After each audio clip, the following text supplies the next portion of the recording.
This podcast is sponsored by Communicate and Connect Counseling, where we have a team of therapists who provide individual, couples, and family therapy services, all tailored to meet the needs of military and veteran families. To learn more about our services, visit www.communicateandconnect.com.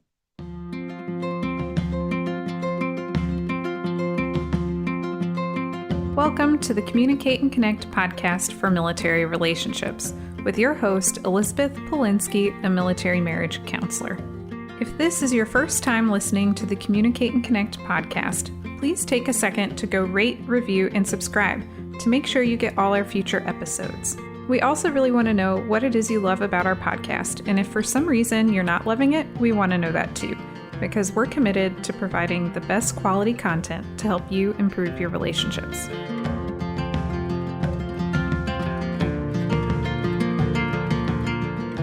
Hey everyone, welcome back to the Communicate and Connect podcast. This is episode 32 on benefits of premarital couples counseling with Reverend Callie.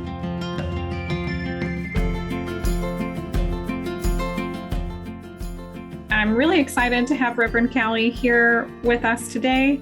I think I'm just going to let you introduce yourself because you have a kind of a variety of things in your history that you've done. Yes. Thank you so much for having me. I'm excited. I love the Communicate and Connect podcast. You have shared some awesome gems and wisdom to help military couples. And we all need help with communicating and connecting. So I'm definitely just excited to be a part of this conversation. And a little bit about myself and history. I am a licensed and ordained minister, but with that, of course, the couples that I have had the privilege of journeying with, they don't have to be churched or spiritual or religious.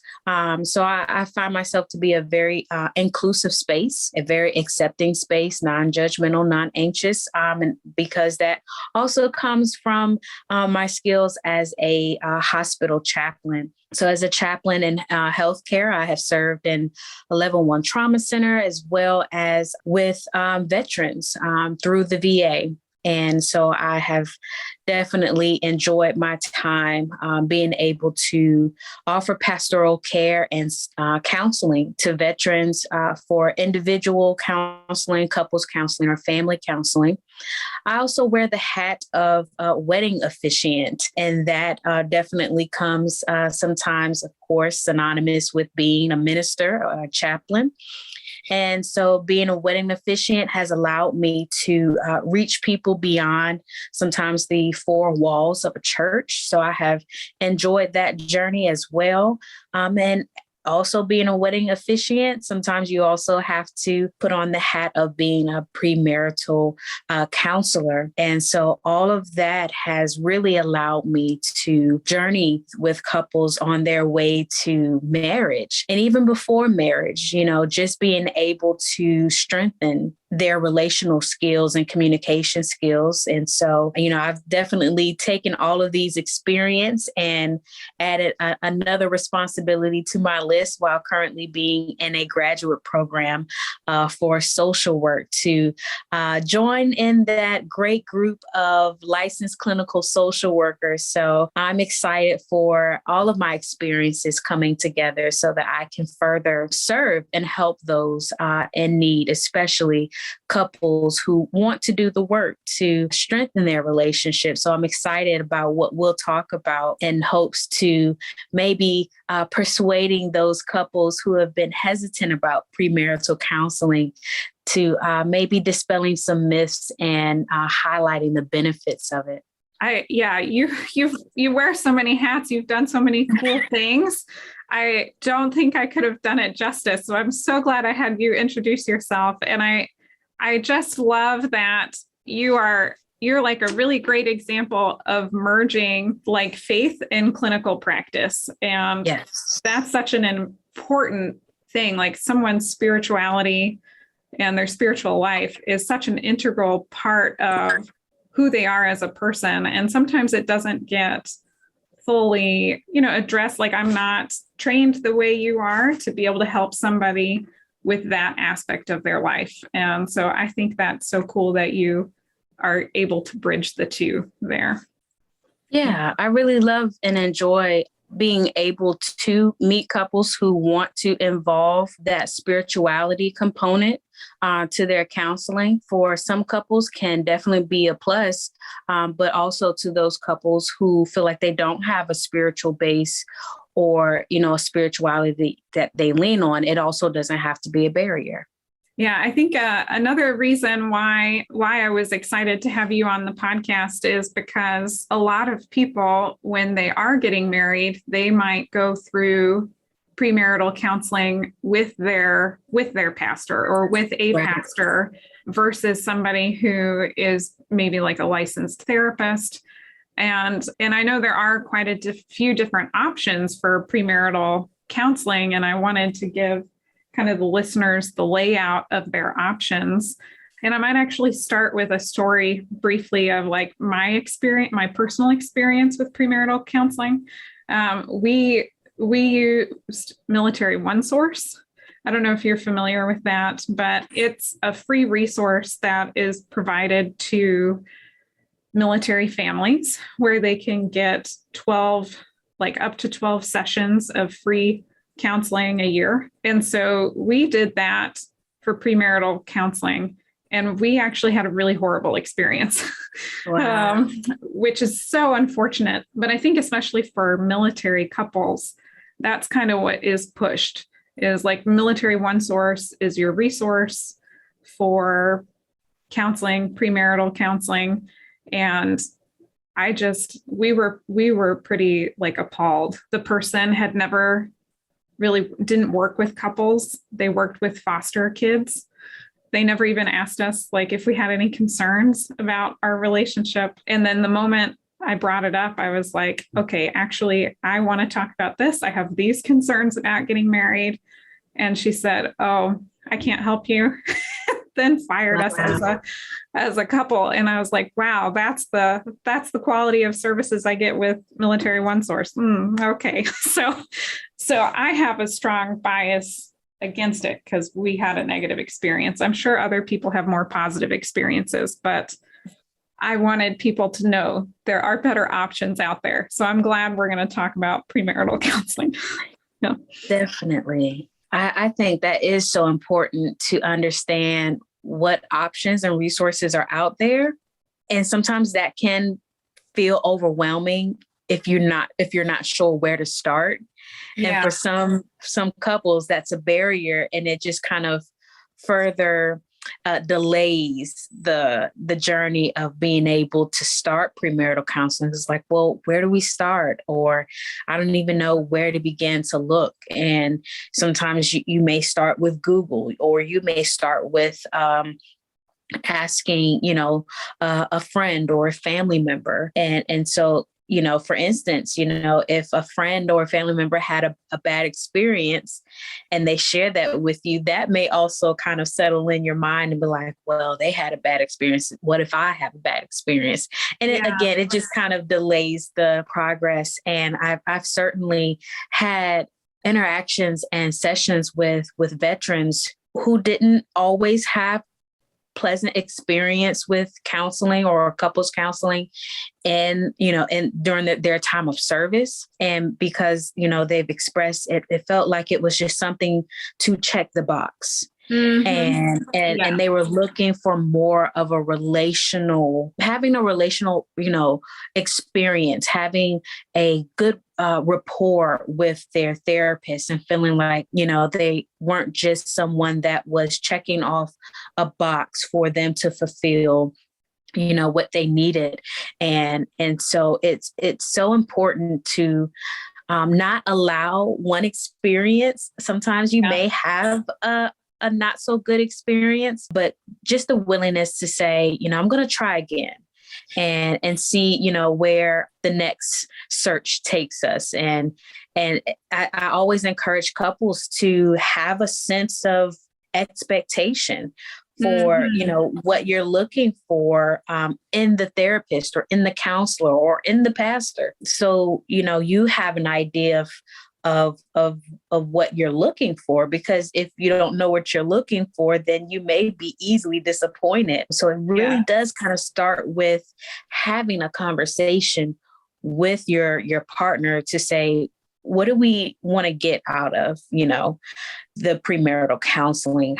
What do we want from our therapist? What goals do we have? And when you have a good counselor, they'll hopefully have an assessment with you first, or some type of conversation to make sure before moving forward that they can actually meet the needs and the expectations that you have of them, and what they want to accomplish in counseling. So it does require some work on the front end.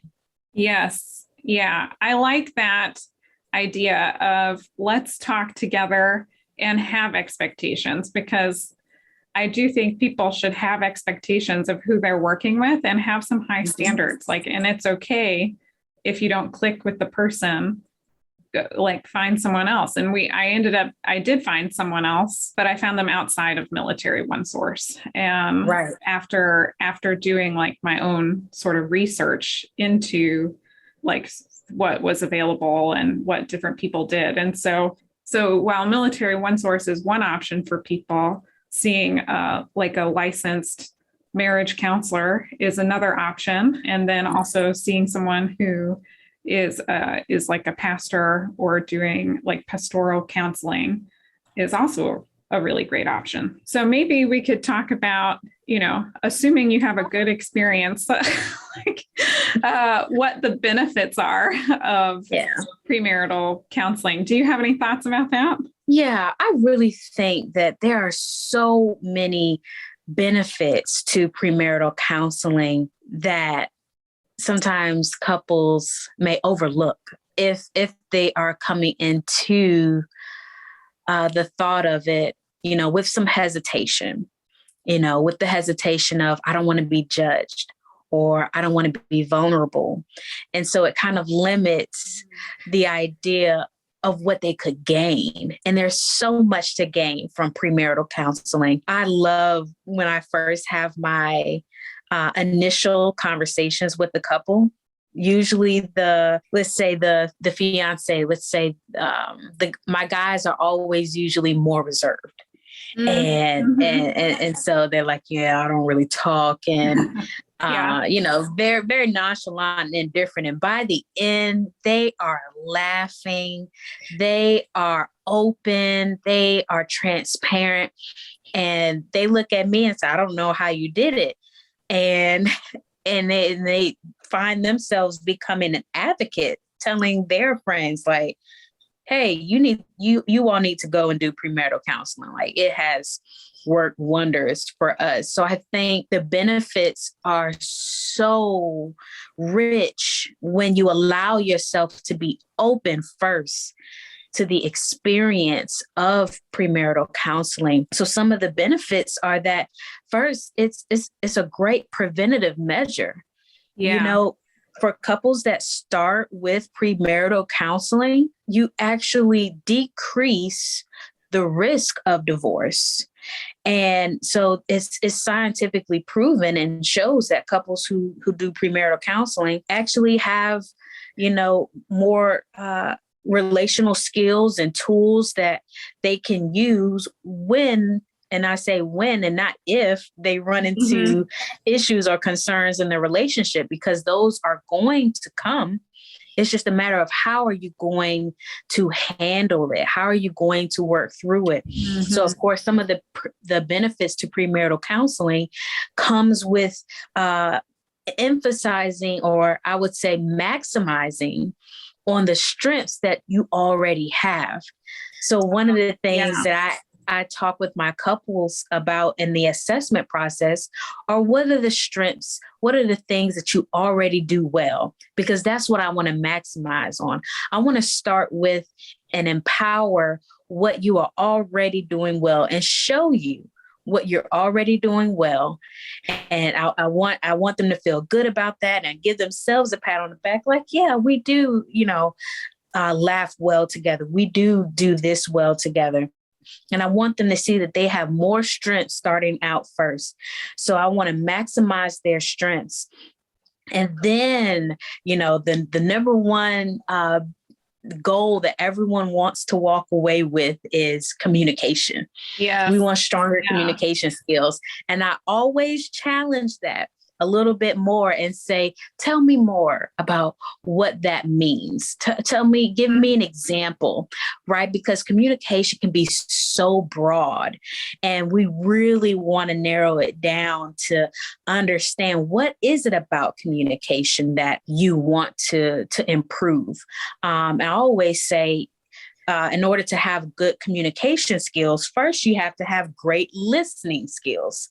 Most of the times we're not communicating effectively because we're not listening actively. And it's so important that we understand that we have to start with the listening. And I feel that with listening comes empathy. And when we can have those two present first, the communication really does become naturally better. And so I think those are the benefits, because that empathy is really about understanding. And sometimes that's where the disconnect is, right? So the podcast is communicate and connect. Yes. And sometimes our communication causes us to have a disconnect.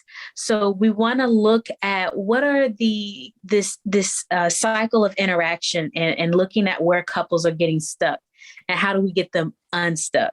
And so most of the times it of course starts with communication, but really trying to narrow that down. So of course that's a benefit in itself. Right there is building strong communication skills, strong and active listening skills. And with that, you really do cultivate a safe space for empathy and understanding.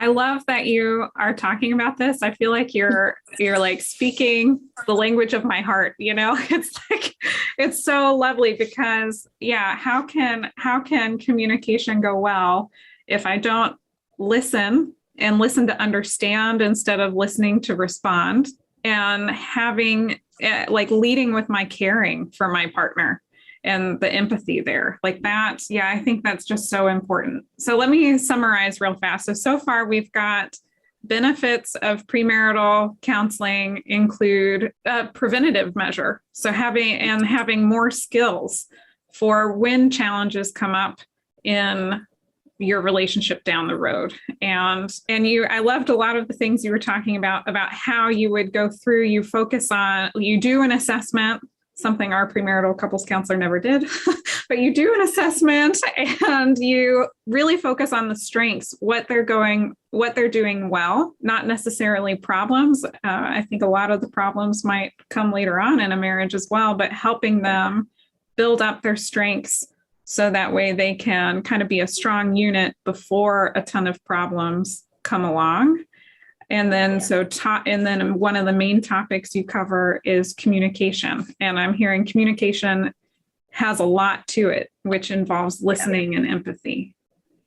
It certainly does. Yeah. And it's so important, like you said, to understand what the strengths are. And in that assessment piece, one of my primary, focus is understanding their goals. And again, this comes with them having some expectations of what they want to accomplish.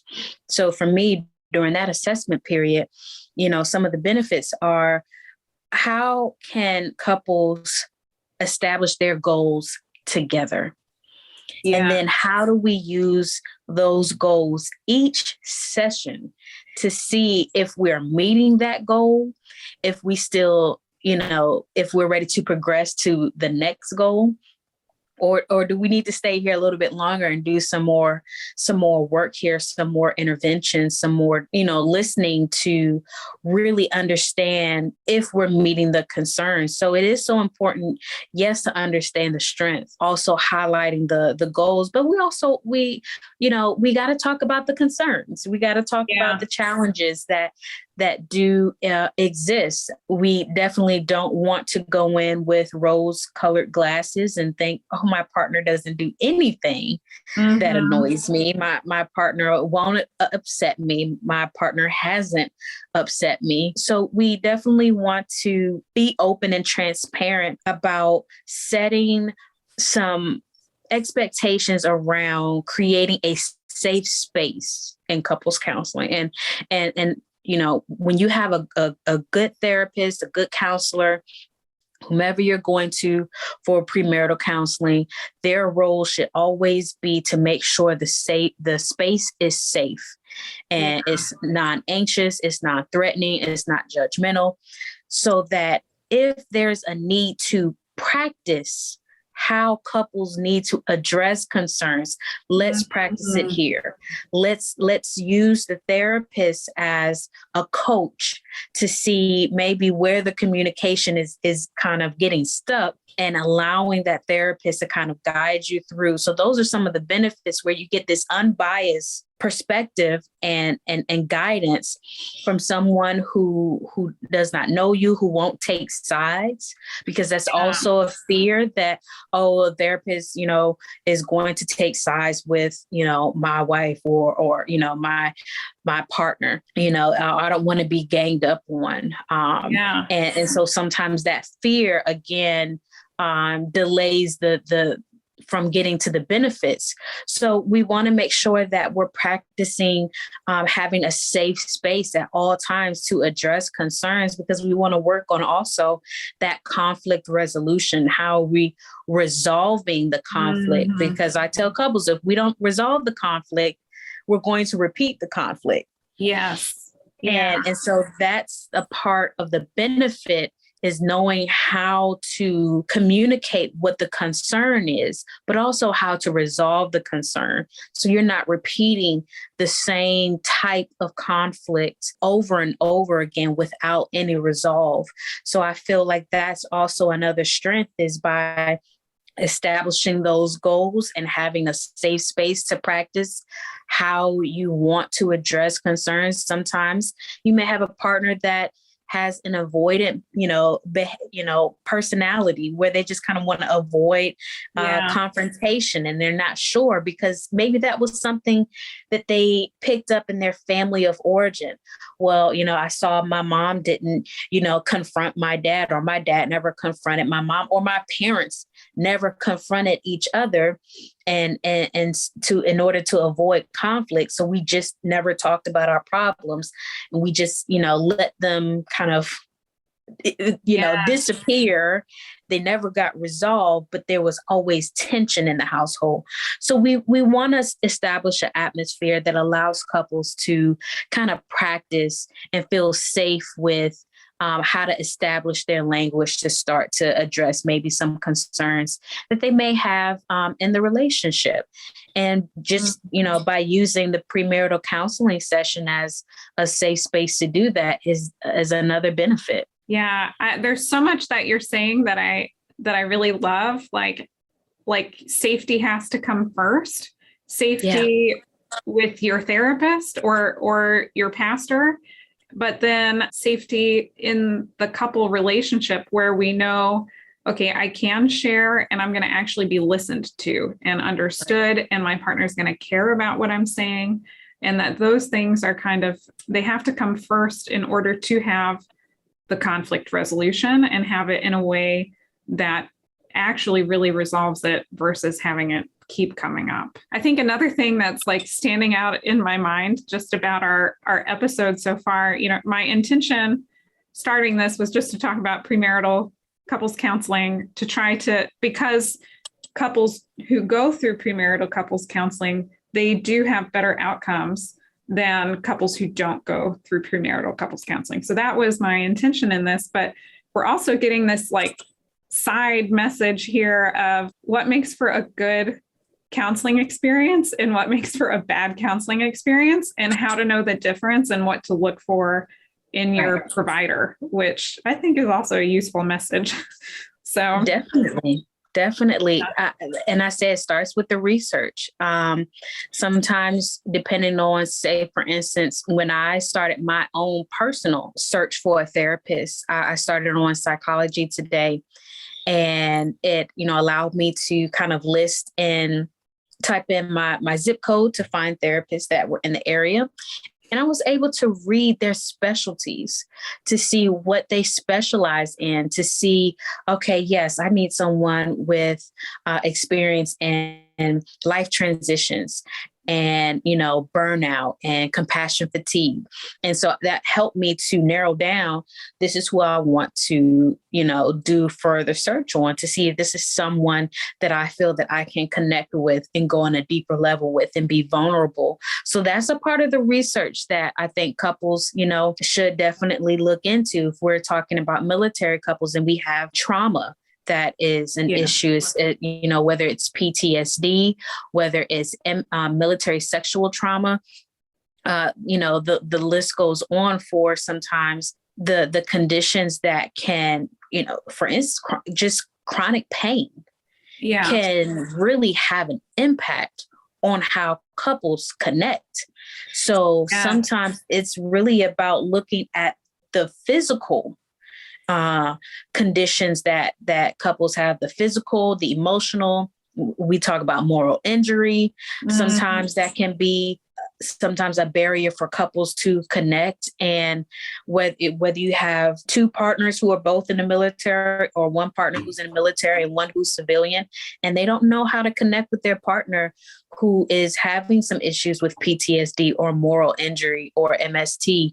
And so it's so important to understand how all of that is important to look at, sometimes not just the relational issues, because sometimes it can be connected to what's going on with you physically, mentally, and emotionally.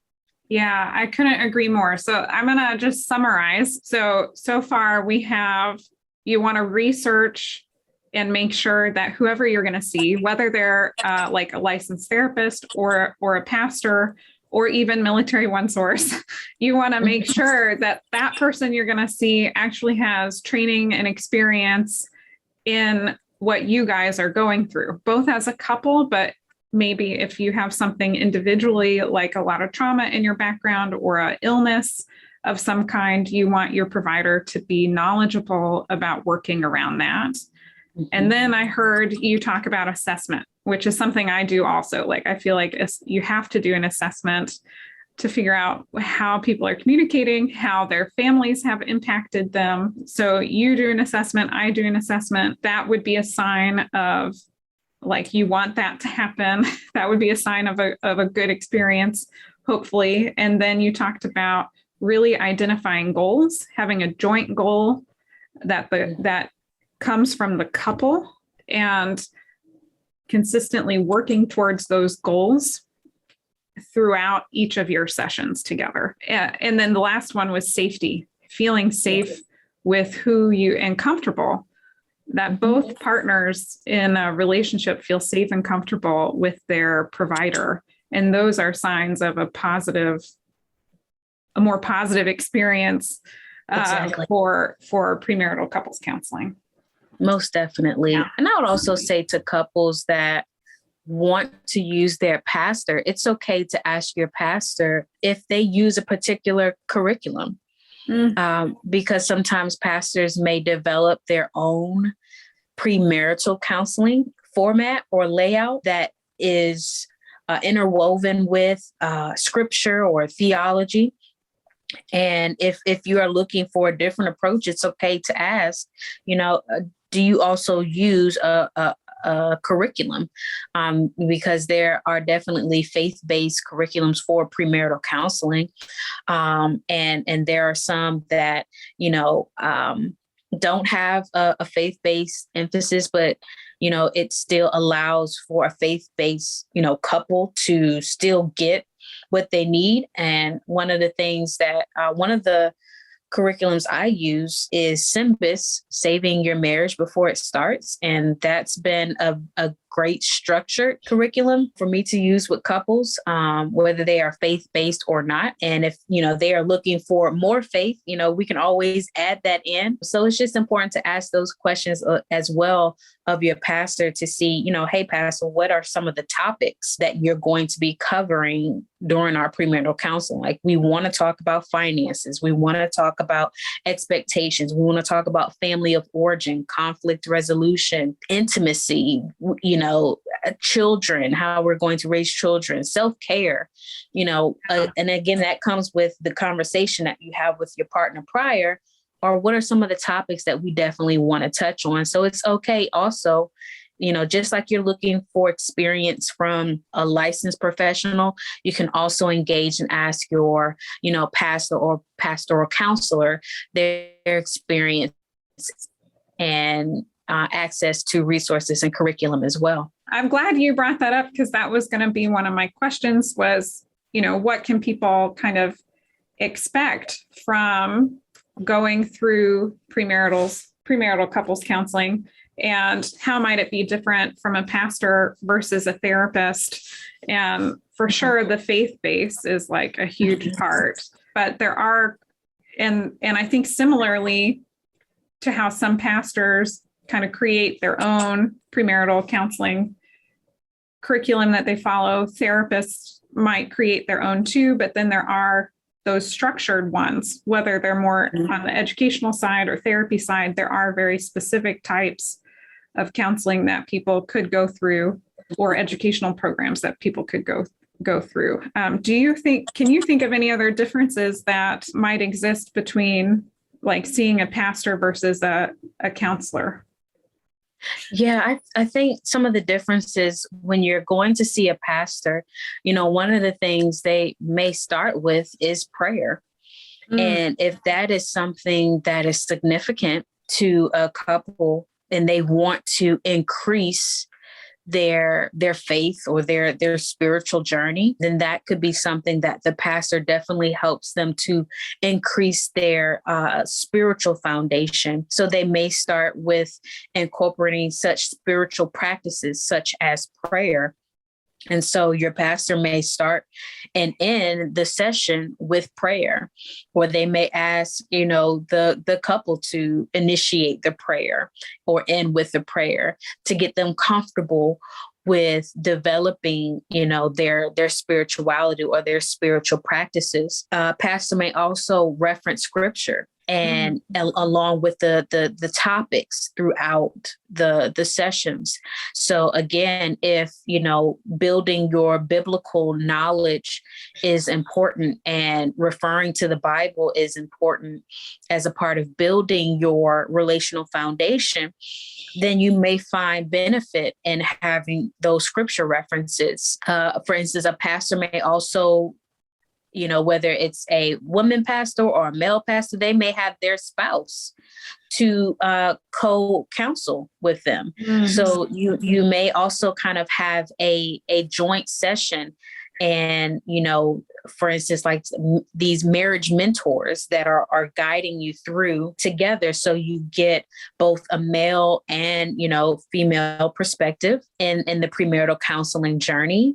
So that could be some of the differences from your pastor or, a minister to, a more licensed professional, counselor or, therapists. So, those are some of the differences. I'm trying to think what else. So I really think, the pastor will definitely kind of incorporate theology, depending on what your denomination is, depending on, what type of church you are a part of. You may get that theology of your pastor or of that church, and maybe the couple also has a good sense of what their theology is. And so they may also able to have that dialogue with their pastor about that, to go deeper into building their theology or strengthening that. And with just a counselor, a licensed counselor, like you said, there are pastoral counselors that work in private practices. So they can still infuse, those spiritual components as well. That just for clarity, I guess when I said pastoral counseling, I was thinking like the pastor of a church providing counseling. But now I'm seeing the differentiation that you're bringing up, that there are people who are licensed counselors who do spiritually based counseling, and that could be called pastoral counseling as well. Right. Because there's still this fusion of theology and spirituality that is integrated into the clinical approach. So we're still looking at, clinical practices and intervention, but we also kind of call in, how does your spirituality allow or align with how you'll cope or navigate with this practice? And so there may be more of a clinical, but yet spiritual component with a pastoral counselor in a private practice setting that can really go a little bit deeper to more of a cognitive, approach with understanding where couples may also get stuck and when they're kind of trying to use their faith and spirituality, but there still may be a cognitive barrier in connecting all of it. And so they may be able to sense that and say, I'm, kind of experiencing that there's a disconnect here. Or when I brought this up, I noticed a hesitation or a change in your body language. Can you say more about, where you are with how to use, your faith to cope with, whatever the barrier is? Yeah, I can see that being almost like the best of both worlds, because you've got the spiritual side, but you also have the like science, psychology side kind of married together. And so I suppose it's really comes down to what people are looking for, in whoever they see. Well, I'm so glad that you were here on this podcast with me to talk about this, because you definitely, with your experience and knowledge on that, like I really cannot talk about faith-based counseling, or I just am not trained, so I'm so glad you're able to provide this other perspective, and we can give people this array of ways that they can get help. And it's not really help. I mean, it's more like taking active preventative measures to strengthen the relationship prior to problems coming up. And so they could do that with a pastor, with a Christian counselor or a faith-based counselor, or with somebody who's licensed and has experience in training and helping couples. And so you do this, right? You do premarital counseling. So can you talk a little bit about how people would find you, how they would work with you if they wanted to do that? Yeah, most definitely. So I have a website that allows couples to find me there, and they can see the wedding services as well as just the premarital counseling services at www.purposeconnectionva.com. And also just the power of social media. I have had numerous couples that have reached out, and they lived in different areas, different states, and they just wanted the premarital counseling. And before, they were going to maybe their pastor to get married, because they wanted, someone who didn't know them to do their premarital counseling, but they wanted their pastor to do the wedding. And so just the power of social media has allowed me to connect with couples as a pastoral counselor, as a minister, because I'm not caught in the licensing, barrier right now, until I get that certification of LCSW, to where, I'm only licensed in my state to do so. So I have a little flexibility to offer that pastoral counseling with couples. And so it sometimes starts with Instagram, to be honest. And it just, from them seeing maybe a review or a testimony of another couple who did premarital counseling, and they reach out, and then we, start our consultation and kind of, again, start the assessment, understand what the goals are, what they want to accomplish, to make sure we're going to be a good fit together. Not only do I want couples to feel like they're a good fit for me, but I also want to feel like I'm going to be a good fit for this couple. So there may be times where there's a couple who may have some other underlying issues that really need to be treated. And I do, of course, believe in the power of referral. And so again, in that assessment, I may say, I'm hearing that there are some, heavier concerns that you all may need to address well after premarital counseling.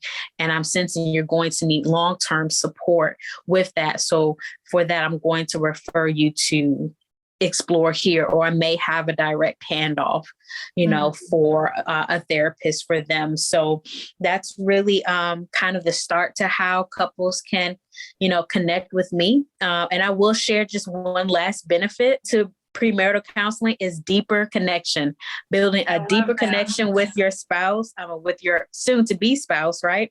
Your partner, because when you have a deeper connection, you're deepening your emotional availability. And that is a plus for increasing intimacy. So for ladies, that's a plus, yes. when there's more emotional intimacy. I always tell men, then that's when the physical intimacy is truly organic and natural, and it doesn't have to feel like a chore for your partner if you nurture the spiritual, emotional side of her. I often always love to see the expression of, when a woman hears her partner, saying what he appreciates about her. And she was like, wow, I never hear you talk like this, or hear you say these things out loud, and they're surprised. And I believe they're a little intrigued and turned on, and it's like, wait a minute. And so that, again, is probably one of the biggest benefits. So that's why I always say, don't sleep on premarital counseling, because it really opens the door for a stronger connection. Like you said, communicate and connect, because that's where you're going to strengthen your intimacy. Yeah, I love that. I'll include your website in the show notes and your Instagram. Could you just say what your Instagram handle is for people who are listening? Yes, it is at Tie the Knot with Rev Callie. And that's just REVCALLI. Tie the Knot with Rev Callie. All right. Awesome. So everyone should go follow her. Yeah. And if you're interested in premarital counseling, you should definitely check her out. That is a big benefit, that you aren't bound by state licensing laws. So you could work with anybody, anywhere. And I hope everybody after this episode is pro premarital counseling for yourselves, and that you preach it to the world. Thank you, Reverend Callie, for being on this podcast. Thank you, Liz, for having me.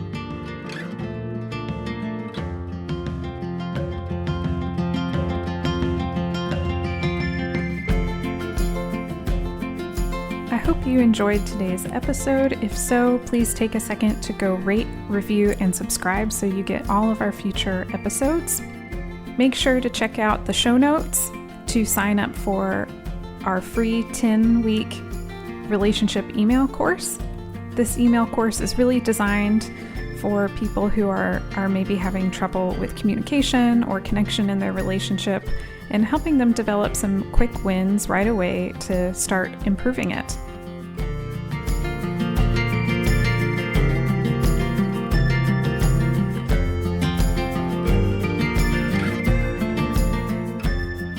While I am a therapist, this podcast is for educational purposes only and is not considered therapy.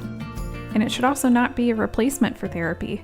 If you think you need a professional of any kind, you should definitely go find one. Until next time.